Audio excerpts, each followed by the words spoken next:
I'm Lucy Contreras, Assistant Manager of Plant Collections here at beautiful Brook Green Gardens, and we are going to look at our next plant for the virtual plant petting zoo. This is Anemone coronaria cultivar, which just means cultivated variety, Lord Lieutenant. It's commonly known as simply anemone or windflower. This is one of my favorite plants, and I know I say that all the time. As a horticulturist, obviously I have a lot of favorite plants, but this is definitely towards the top of the list.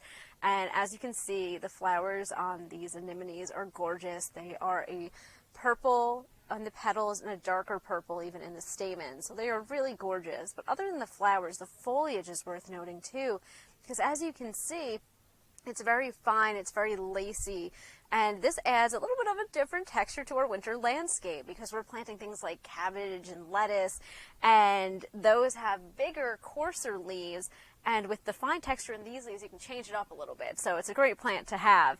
The other thing that's cool to note about this is something called a spring ephemeral, and I'm going to tell you a little bit about perennials first to tell you the duality between these and what makes it kind of funky. But when we think of perennials, oftentimes we think when it gets cold they die down to the ground and we see them again once it warms up. And with these spring ephemerals, it's almost the opposite. These will come up when it's colder out, and then when it gets too hot, like me, they say bye and they die down to the ground, and they come back the next year to come and surprise us.